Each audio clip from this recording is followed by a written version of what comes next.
What if everything you call yourself, your name, your story, your personality, is completely borrowed?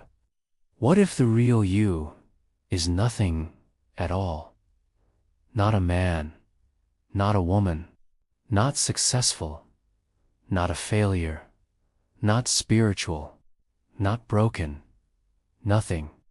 Most people spend their entire lives trying to become somebody, a better somebody, a richer somebody, a happier somebody, a happier somebody. But one of the most radical spiritual teachers who ever lived said something almost impossible to accept. You don't need to become somebody. You need to discover that you were never anybody to begin with. And if that sounds terrifying, stay with me, because by the end of this video, the very foundation of your identity may begin to crack. And what remains might be the freedom you've been searching for your entire life. Part 1. The Prison of Identity. From the moment you were born, the world began building a person. Someone gave you a name. Someone told you whether you were smart or stupid, good or bad, successful or unsuccessful. Little by little, labels accumulated. You learned your nationality, your religion, your political opinions, your likes and dislikes, your fears, your ambitions. Eventually, you became a collection of stories. If someone asks who you are, what happens? You immediately reach for memory. You tell them your name, your age, your profession, your history. But notice something strange. Everything you mention was acquired after birth. Your name was given to you. Your language was taught to you. Your beliefs came from parents, culture, and experience. Even your personality has been shaped by circumstances you never chose. So what exactly belongs to you? This question is deeply uncomfortable because identity is not just something we have. It's something we defend. Every argument becomes a battle for identity.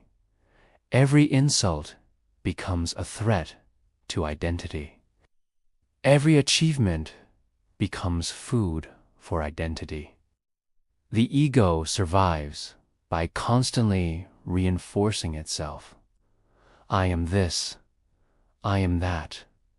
I am important. I am special. And yet, beneath all these declarations is a quiet fear. The fear that if the story disappears, maybe there's nothing there.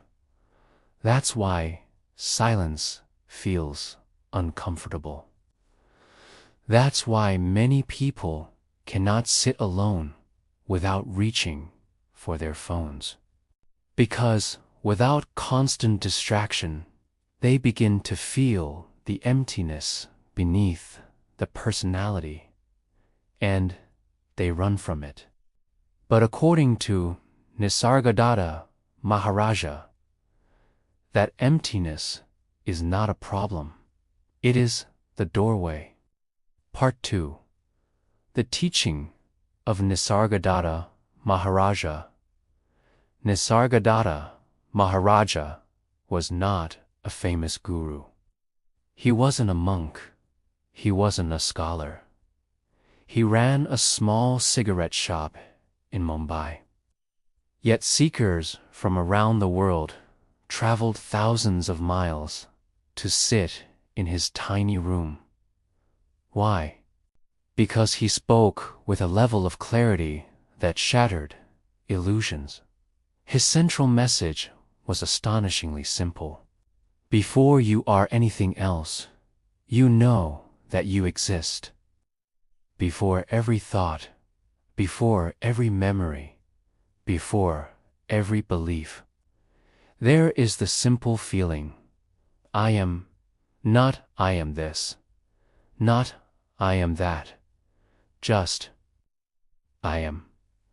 Nisargadatta said, stay with the sense, I am. Notice what he's pointing toward, the pure fact of being. The awareness that exists before identity appears. Before you say, I am a teacher, I am a parent, I am spiritual, there is simply awareness itself. Another powerful statement from Nisargadatta is, wisdom tells me I am nothing. Love tells me I am everything. Think about that. Most people live between two illusions. They believe they are a separate person, and they believe that separate person must become complete. But Nisargadatta says the separate person itself is the illusion. The character exists. The story exists. The body exists. But they are objects appearing within awareness. You observe your thoughts. Therefore, you cannot be the thoughts. You observe emotions. Therefore, you cannot be the emotions. You observe the body. Therefore, you cannot be merely the body. You even observe consciousness changing, awake, dreaming, deep sleep, different states come and go.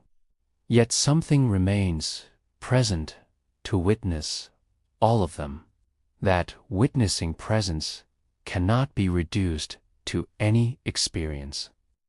Nisargadatta said, you are not what you imagine yourself to be. Take a moment and really hear that.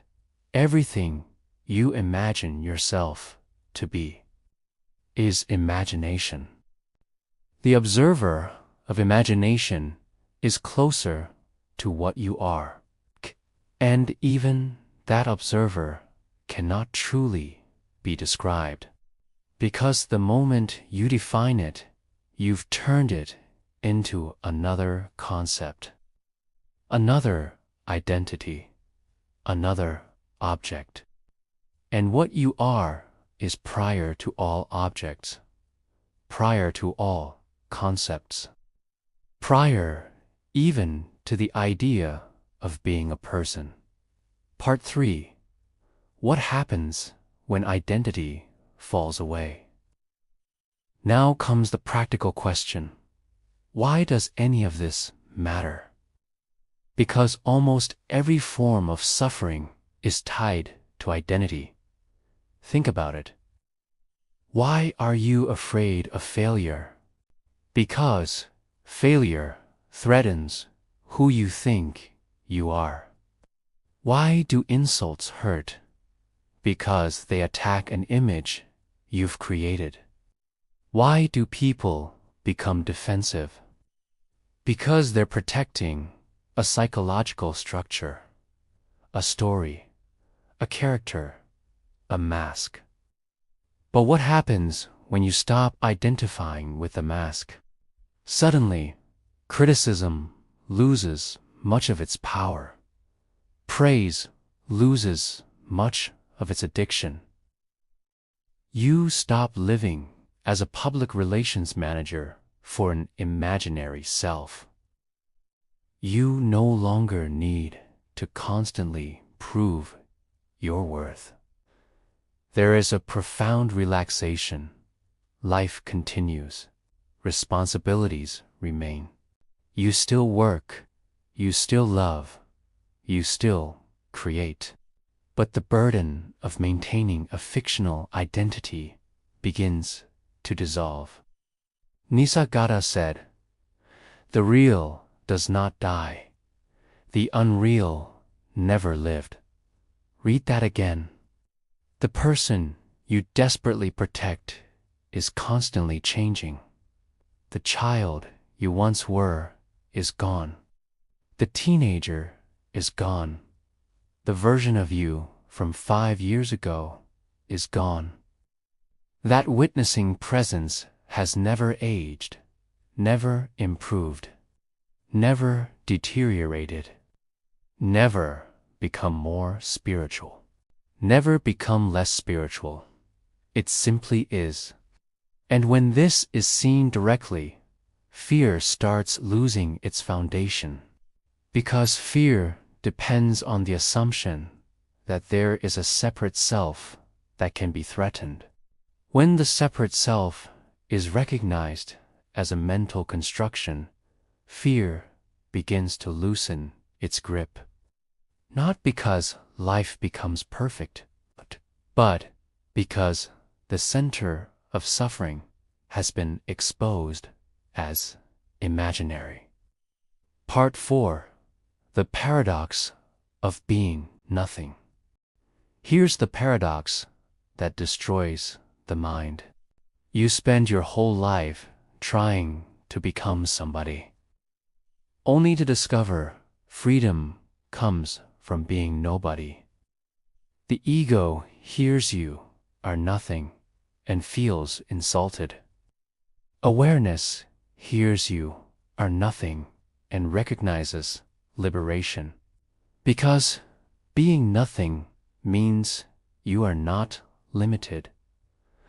A wave may think it is separate from the ocean.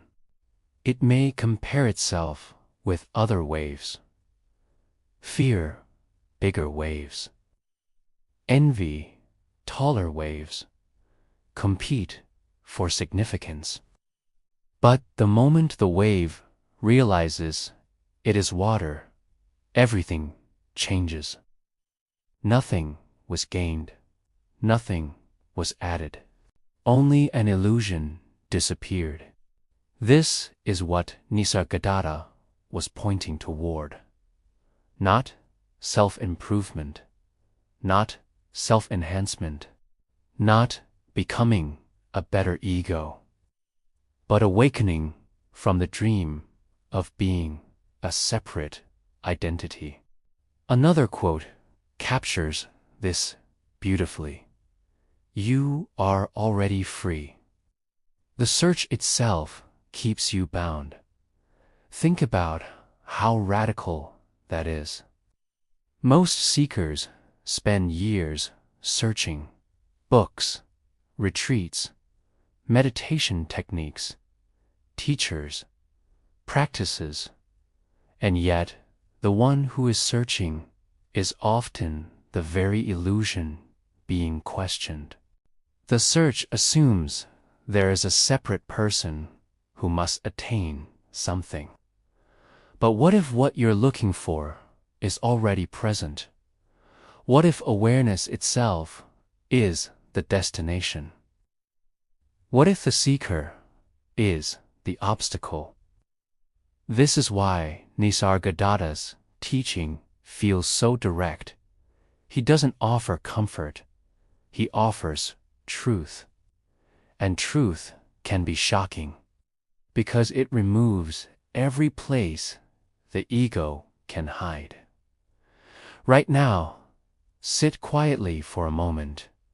Forget your name. Forget your history.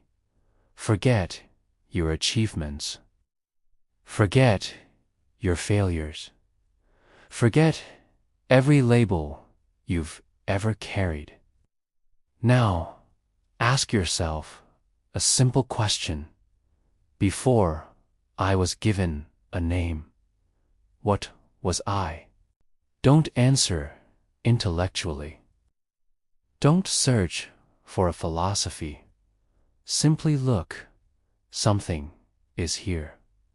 Something aware. Something present. And it has been present through every chapter of your life. Not as a person, not as an identity, but as the silent reality in which all identities appear and disappear. Perhaps that reality is not something you possess. Perhaps it is what you are. And perhaps the greatest freedom is discovering that you were never the story. You were the space in which the story was told. If this video resonated with you, leave a comment below. Answer this question in just one word. What are you without your story? Subscribe and join us for the next journey inward. Until next time, remain with the simple sense, I am.